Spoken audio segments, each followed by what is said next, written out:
이거 보셨어요? 이거 완전 심각하던데 요즘 제가 원래 이 얘기를 많이 해가지고 안 해야겠다 생각을 해서 금리에 대한 것들은 얘기를 제가 안 했거든요. 그러니까 되게 많은 사람들이 얘기를 하고 있는 부분이기 때문에 뭐 굳이 나까지 얘기해야 되나? 얘기를 했는데 어제 제가 놀이터에서 이렇게 앉아 있었거든요. 놀이터에 이렇게 애들 보느라고 이렇게 앉아 있었는데 이렇게 벤치가 있잖아요. 벤치가 이렇게 있는데 제가 이쯤에 혼자 앉아 있었는데 이 양쪽에 이제 애 엄마들 있잖아요. 다른 엄마들이 막 앉아서 얘기를 하는데 이쪽 얘기가 이제 들리고 이쪽 얘기도 들리는데 양쪽에서 똑같은 얘기를 하는 거예요. 와, 미국 금리 인상에 대해서 얘기를 하더라고요.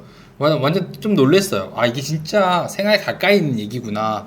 중도금 대출 어쩌고 저쩌고 얘기하고, 그 다음에 뭐 금리 올라가지고 생활비가 많이 올랐다. 그래서 학원비 어떻게 해야 되냐. 막 이런 얘기를 하더라고요. 그래서 야, 이거는 얘기를 해도 또 해야 되는구나. 라고 해서 제가 또 가지고 왔습니다. 이번에 그 미국에서 연준이 금리를 3번 연속 자이언트 스텝을 밟았습니다. 이게 자기들도 처음 있는 일이고 우리도 처음 있는 일이니까 서로 이렇게 되게 힘들어요. 이렇게까지 올릴지 우리가 몰랐잖아요. 몰라가지고 이렇게 하고 있었어요. 올 연말까지 뭐 4.5%까지 올리겠다 뭐 이런 식으로 얘기를 하던데 진짜로 올릴 수 있을지는 모르겠습니다. 다른 분들도 다 이렇게 좀 힘드신지 모르겠어요.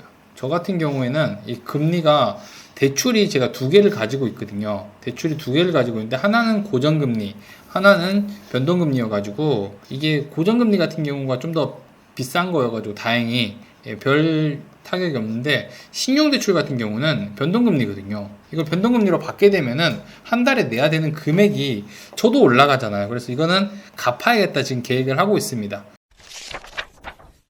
돈은 어느 정도 모였었는데 금리를 싸게 받아가지고 괜찮다라고 생각을 했거든요. 근데 이것도 갚아야 되겠다라는 생각이 저도 드니까 많은 분들이 그럴 것 같아요.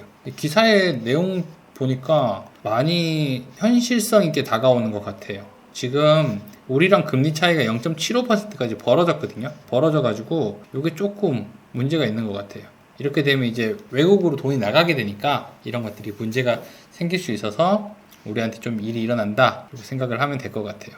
그리고 요 금리가 올라가면서 사실 이런 문제가 좀 생겼어요.